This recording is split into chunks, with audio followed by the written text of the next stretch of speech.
नमस्कार दोस्तों, मैं हूं दीपक दहिया। नवदीप टुडे टीवी में आपका स्वागत है। आज हमारे साथ हैं नरेला जोन की डिप्टी चेयरमैन सविता नरेश खत्री जी, जो नरेला वार्ड से निगम पार्षद भी हैं। कहने को तो नरेला दिल्ली का नंबर 1 निगम वार्ड है, परंतु अगर यहाँ पे सुविधाओं की बात करें तो दिल्ली में शायद सबसे पीछे ये वार्ड नजर आता है। यहाँ पर पिछड़ेपन का ये हाल है कि यहाँ से लोग अगर करनाल बाईपास तक जाते हैं तब भी वो ये कहते हैं कि हम लोग दिल्ली जा रहे हैं। ऐसी मानसिकता लोगों के दिमाग में क्यों भरी और इसका क्या समाधान होगा, इन सब सवालों के आज खरे खरे जवाब देने के लिए हमारे साथ सविता खत्री जी खुद मौजूद हैं। आइए हम आपसे इनकी सीधी बात कराते हैं। सविता जी, हमारे शो में आपका बहुत बहुत स्वागत है।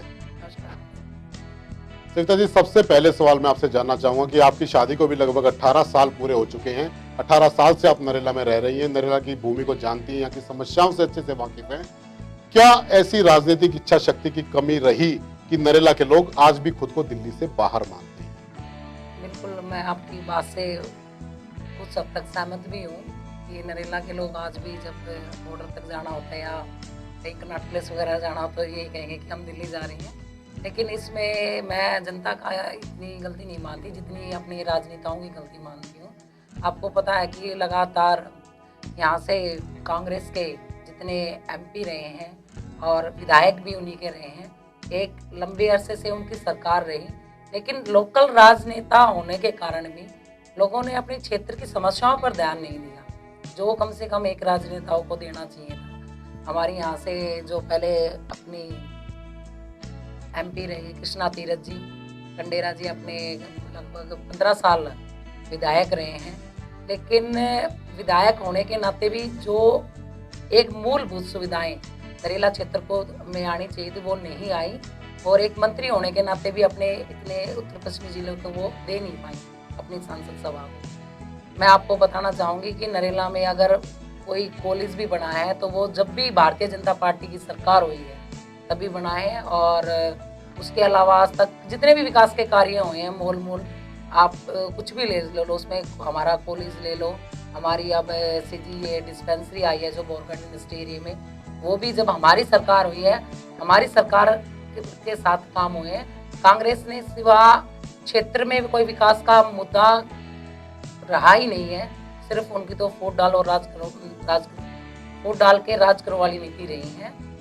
तो वाकई में नरेला पिछड़ा हुआ है, लेकिन अब कुछ सालों से अच्छे काम हो रहे हैं और लोगों की अपेक्षाएं हैं और लोगों के सहयोग से और हमारी सरकार से, और मैं तो यही कहूँगी अपने सेंट्रल सरकार से भी और राज्य सरकार से भी कि अब अपने क्षेत्र को जैसे भी हो अच्छे से अच्छा बनाने का हमारा जो पूरा हम उसमें सहयोग कर रहे हैं, और लोगों की जो अपेक्षाएं उन पे खरा उतरने की भी हमारी पूरी कोशिश है। सविता जी, नरेला इलाका ग्रामीण इलाका होने के बावजूद पिछड़ा रहा, ना तो कोई यहाँ से बढ़िया नेता उभर के आया।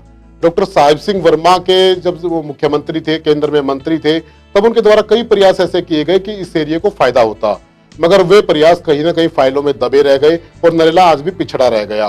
तो राजनीतिक इच्छा शक्ति के लिए ऐसा कौन से नेता की आप जरूरत मानते हैं और दूसरी पार्टियों का इस तरफ ध्यान क्यों नहीं जा रहा? इसके पीछे का जो मुख्य कारण है वो क्या है? राजनेताओं की तो कमी रही है। आप देख सकते हैं कि मेट्रो जो एक नरेला का मेन मुद्दा है, मेट्रो मैं कहूँगी हरियाणा से लेके यूपी तक के गाँव में चली गई है, और एक जो अपना सबसे नरेला बॉर्डर से शुरू होता है, सिंगू बॉर्डर से नरेला, और जो सबसे ज़्यादा कमाने वाला अपना मेट्रो स्टेशन अगर कोई बन सकता है तो सिंगू बॉर्डर वाला हो सकता है, क्योंकि उसमें यूपी के हरियाणा के लोग जो सीधा दिल्ली काम करने के लिए जाते हैं, और उससे ज़्यादा मैं समझती नहीं, मेरे ख्याल में अगर कोई यहाँ कभी मेट्रो आई तो उस स्टेशन से ज़्यादा कहीं और भीड़ होगी, लेकिन उस मेट्रो को भी बादली से वापस मोड़ दिया गया। ये वाकई में एक बहुत दुखद प्रयास है नरेला की जनता के लिए, और मैं तो चाहूँगी कि नरेला में मेट्रो ही सबसे पहले अगर आ जाती तो आज नरेला की स्थिति विकास की कुछ और होती, लेकिन राजनेताओं ने हमेशा यही सोचा है कि अदर जो भी पार्टियां शासन में रही हैं कि आप लोगों को इसी तरह सरकार में आते रहोगे, बनते रहेंगे और लोगों से सिर्फ विकास की बातें करेंगे और विकास नहीं करेंगे। लेकिन अब जनता ने मूड अपना पूरा बदल दिया है। अब जो नेता इस ग्रामीण क्षेत्र में, मुझे कहना तो नहीं चाहिए कैमरे के सामने, लेकिन जिन्होंने इतना ग्रामीण क्षेत्र को एक क्लस्टर एरिया बनाने की कोशिश की और इतनी झुग्गियां यहाँ शीला दीक्षित ने बसा दी कि आप नरेला के चारों तरफ देखोगे कि चारों तरफ झुग्गियां ही झुग्गियां बसा दी हैं अपने पोश एरिया को अच्छा बनाने के लिए, और हमारे देहात को बिल्कुल खराब कर दिया है। तो ये नेताओं को सोचना था कि हम ये झुग्गियां ना लेकर नरेला में कुछ विकास के लिए अच्छा लेके आए। लेकिन चलो ठीक है, जो है अच्छा है। अब उन लोगों के साथ भी हमें रहने की आदत पड़ गई है, वो भी अपने परिवार का हिस्सा हो गए हैं, क्योंकि उन्हें भी आए 12-12 साल हो गए हैं। लेकिन अभी मैं केजरीवाल की सरकार है, और केजरीवाल हमेशा झूठे आश्वासन देता रहता है कि मैंने ये कर दिया, मैंने वो कर दिया।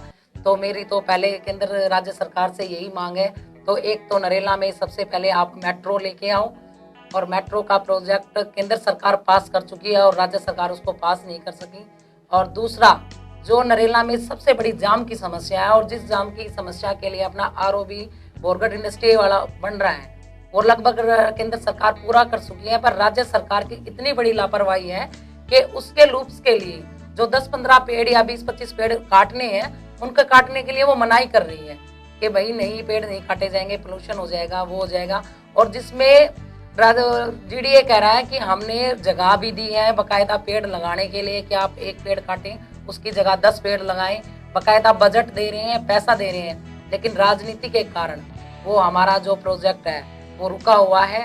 तो मैं आपके चैनल के माध्यम से आपके चैनल के माध्यम से दिल्ली के मुख्यमंत्री अरविंद केजरीवाल से यही गुहार लगाना चाहूंगी कि आप एक बार नरेला की जनता के बारे में सोचें और नरेला की जनता को जाम से राहत दिलाएं और उस आरबीओ को प्लीज पूरा हों। मैडम, बात की आपने केजरीवाल सरकार की।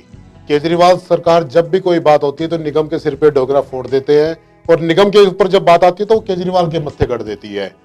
पिसती है तो सिर्फ जनता। ये चूहे बिल्ली का खेल कब खत्म होगा और जनता को समाधान कैसे मिलेगा? इसका स्थायी समाधान के लिए आप लोग क्या प्रयास कर रहे हैं? दिल्ली के मुख्यमंत्री केजरीवाल का तो यही काम रहा है हमेशा, अगर हम कोई काम नहीं कर पा रहे और हम केजरीवाल का सर फोड़ रहे हैं या केजरीवाल के ऊपर वो बात डाल रहे हैं, हमारा हक पड़ता है, क्योंकि नगर निगम एक राज्य सरकार के आगे बहुत छोटी इकाई है। लेकिन अगर राज्य सरकार और एक नगर निगम की छोटी इकाई को कहे कि मुझे वो काम करने नहीं दे रही, तो ये बात उनके लिए भी मुझे लगता नहीं कि कोई शोभा वाली बात है। जैसे अब आप केजरीवाल का सिर्फ एक ही काम है कि झूठे प्रचार करना, बड़े बड़े होल्डिंग लगा देना। अब जैसे कोरोना जैसी महामारी में आप देख सकते हैं कि कौन सा विधायक सड़कों पर उतरा, सिवा दिल्ली का हर एक निगम पार्षद अपनी सड़कों पर उतरा, खुद घर घर जाकर मैंने खुद सैनिटाइजर अपने वार्ड में किया, भूखे लोगों को राशन वितरण किया, और कम से कम मैंने 1-1.5 महीना अपने यहाँ जिन जरूरतमंदों को पैसे से लेके दूध से लेकर के भोजन की जो भी व्यवस्था हमारे से हो सकती थी वो व्यवस्थाएं हमने की। एक तरफ दूसरी हमारी राज्य सरकार जो सेंट्रल सरकार से आया हुआ, केंद्र सरकार से आया हुआ राशन कोई नहीं बांट पाई, और आज आप जाके देखोगे बहुत से स्कूलों में वो राशन सड़ रहा है। एक तरफ हमारे नगर निगम के कर्मचारी हैं जो घर घर जाके डेंगू के मच्छरों को देखते हैं, उसमें दवाइयां डालते हैं, लोगों को जागरूक करते हैं, साथ में हम खुद जागरूकता रैली निकालते हैं डेंगू के और चिकनगुनिया के बचाव के लिए।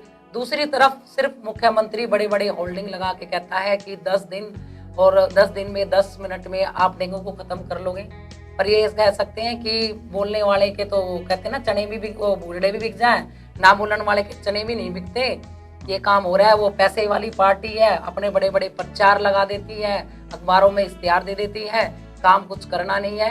मैं तो अरविंद केजरीवाल से यही कहना चाहूंगी आपके चैनल के माध्यम से कि जितना पैसा आप अखबारों में, इश्तिहारों में और न्यूज चैनलों पर खर्च कर रहे हैं, उसका आधा भी पैसा नगर निगम को दे दें।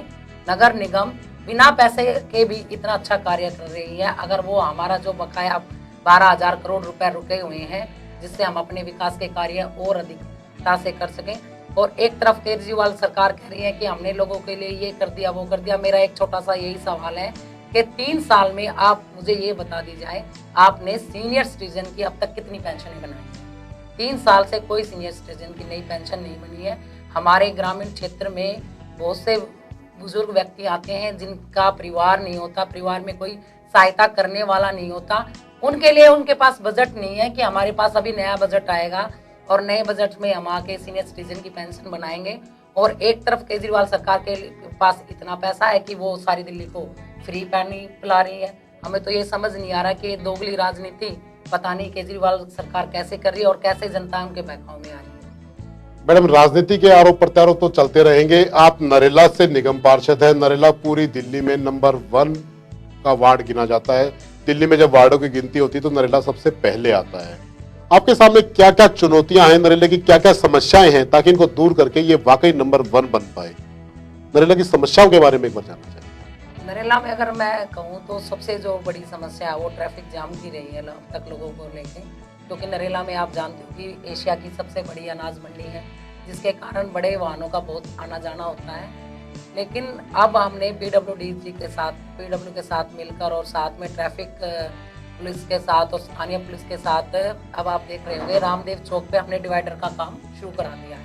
मेरे लोगों से यही अपील है कि एक तो ये जो आड़े तिरछे अपने व्हीकल खड़े करते हैं, वाहन कभी गाड़ी टेढ़ी लगा दी, कभी बीच के रोड पे बाइक लगा दी, उससे भी थोड़ा ट्रैफिक जाम हो जाता है। तो लोगों को बचना चाहिए और ऐसा सोचना चाहिए कि हमारे कारण किसी और को दिक्कत ना हो। और अभी रामदेव चौक से लेके वाई पॉइंट तक वो काम होगा और वो अभी सफियाबाद रोड तक हो चुका है, जिससे कुछ हद तक नरेला के ट्रैफिक जाम में जरूर सुधार होगा। और अब जो अपना बोरगढ़ वाला हमने ये फ्लाईओवर केंद्र सरकार के माध्यम से बना है वो चालू हो जाएगा, तो बाहर का जो बड़ा ट्रैफिक है वो जाम कुछ कम होगा। और नरेला में आप कहते हो कि भाई नरेला की समस्याएं बहुत ज़्यादा हैं, लेकिन मैं आपको बताना चाहूँगी नरेला का एमसीडी का जो पोल क्लिनिक है, जिसको पीएससी नरेला आप आरयूबी के ऊपर देख सकते हैं। अगर मैं आपको बड़े हर्ष के साथ और खुशी के साथ बताना चाहूँगी कि वो नरेला में अगर आप उसको देख के आओगे तो एमसीडी का 104 वार्डों में सबसे अच्छी वाली पोल क्लिनिक हमारी है। और उसमें मेरे आने के बाद 15-20 साल तक कोई रोड ही नहीं बना था, लेकिन अब आप कभी दौरा करो, फिर तो अपनी मीडिया लेके जाओ, उसमें पूरा हमने आरएससीसी के बड़े अच्छे रोड बनाए हैं। साथ में एक लोगों को स्वास्थ्य को देखते हुए एक जिम लगाया है और कम से कम 2-2.5 हज़ार लोग घूमने भी आते हैं।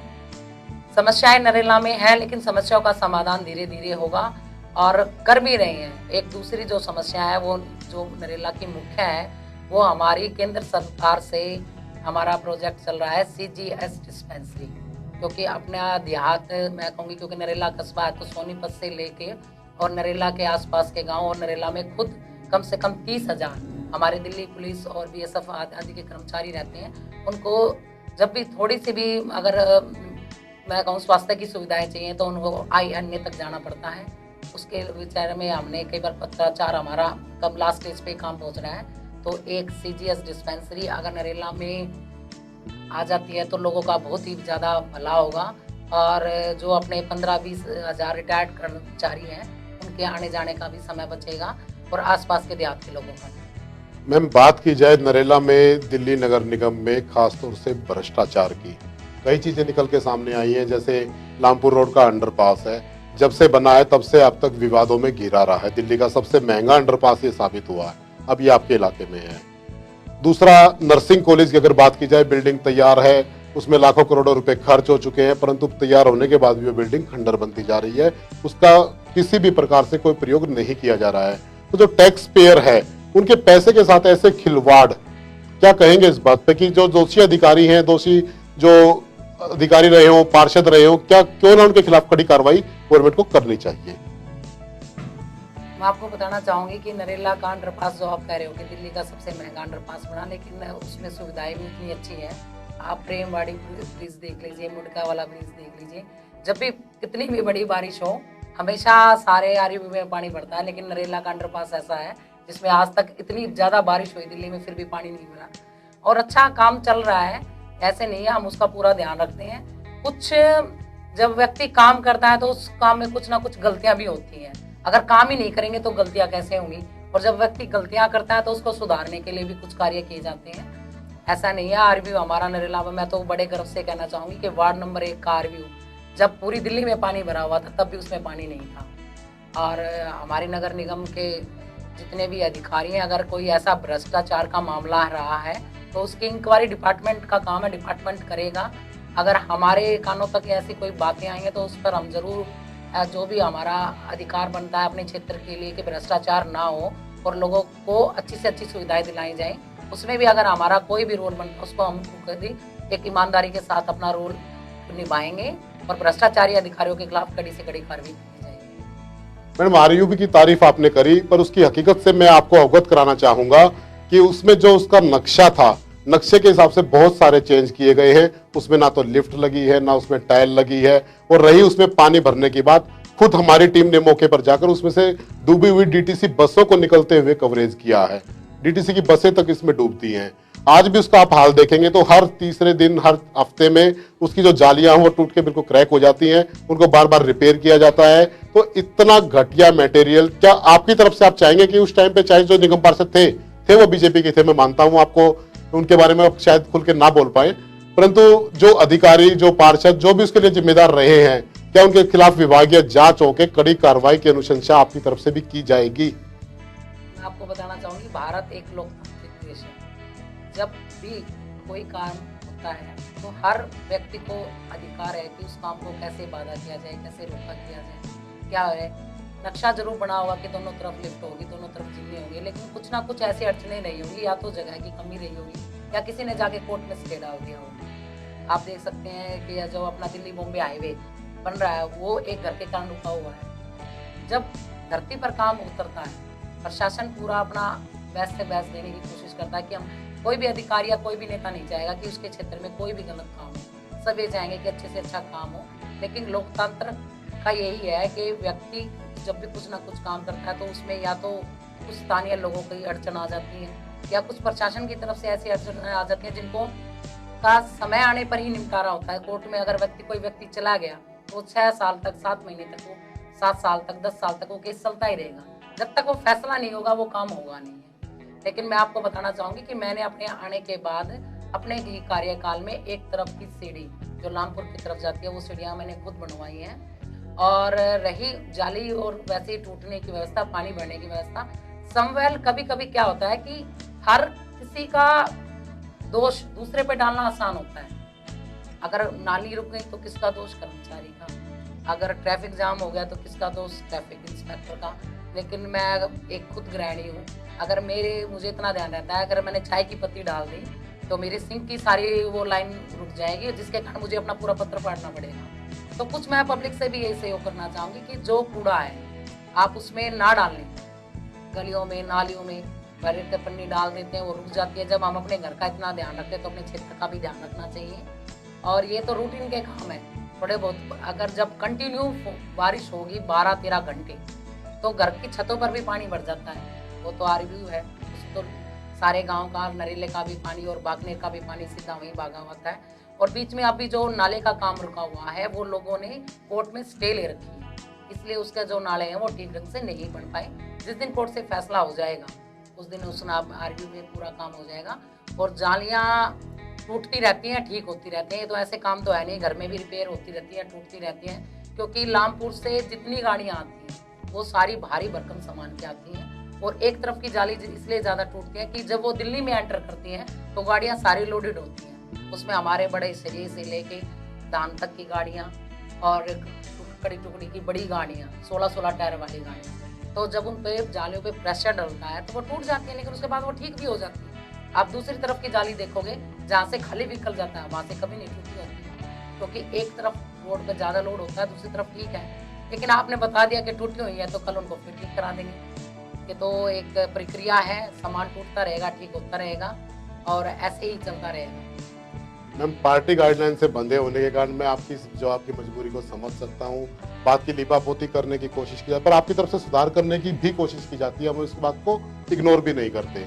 अच्छा, दूसरी बात की जाए नरेला में नर्सिंग कॉलेज की, टैक्स पेयर का लाखों करोड़ों रुपए लगा, बिल्डिंग बनी, बन के वो खंडर होती जा रही है।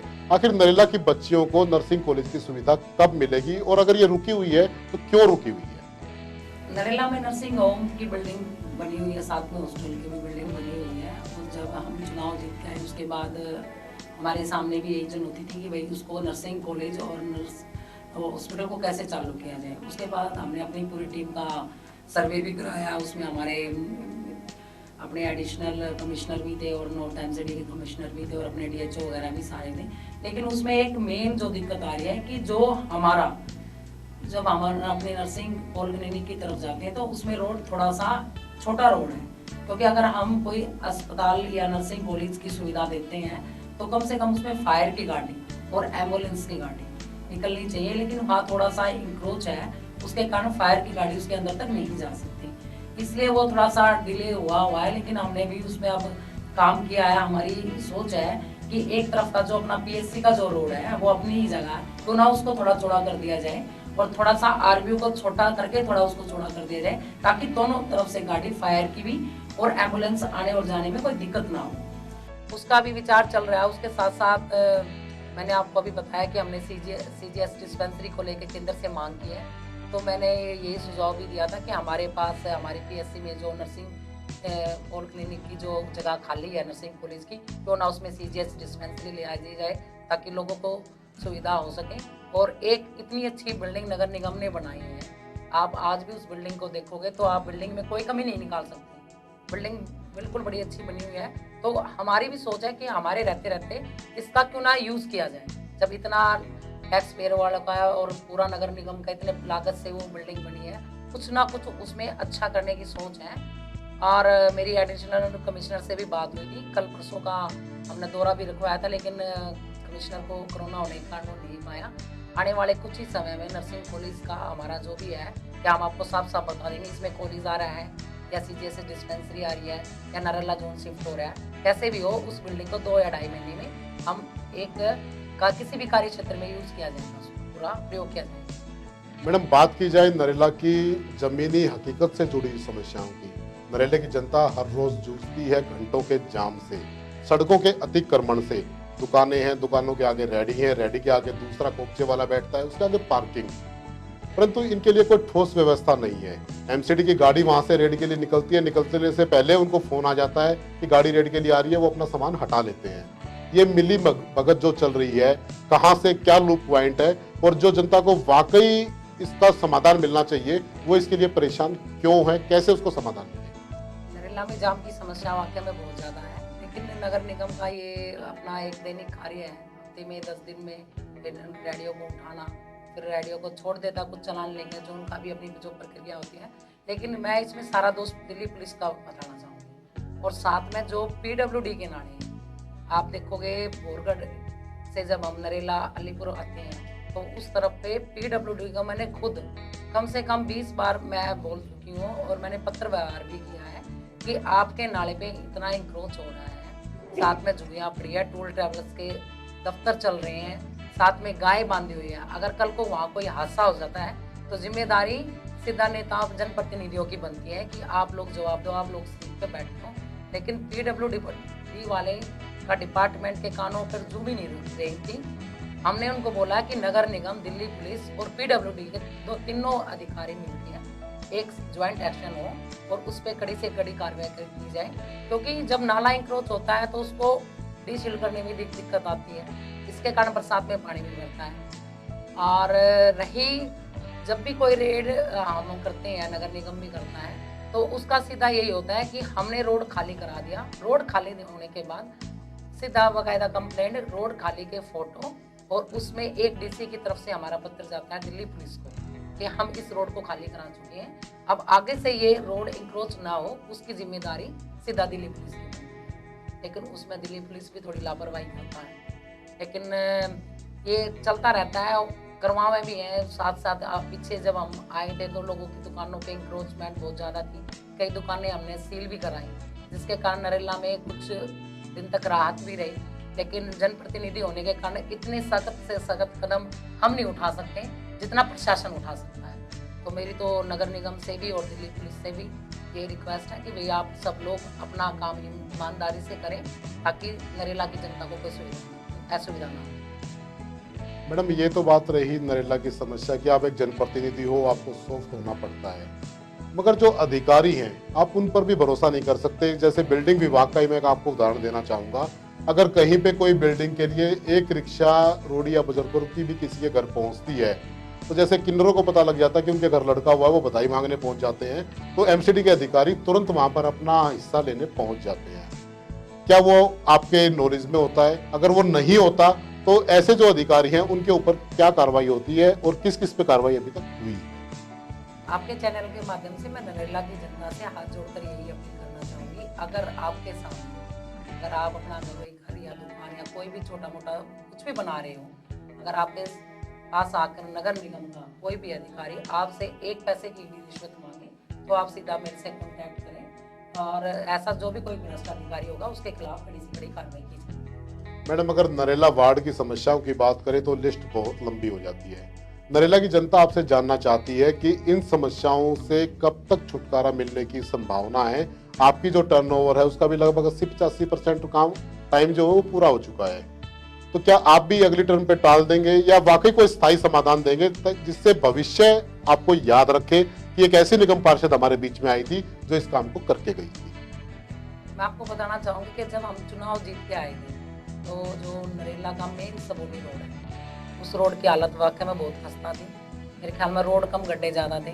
2-2.5 साल तक तो मैंने भी यही सुनने को आया कि आप पता नहीं ये रोड कब बनवाओगे, कब बनेगा। लेकिन आज मुझे बड़ा खुशी हो रही है, कहते वक्त मुझे खुशी हो रही है कि आपके चैनल के माध्यम से मैं अपनी नरेला की जनता को बताना चाहूँगी कि 2.5 करोड़ की लागत से आरएमसी का बनाया है पूरा और आगे डांस कारपेट का, जिसका लगभग कम से कम 85% काम खत्म हो चुका है।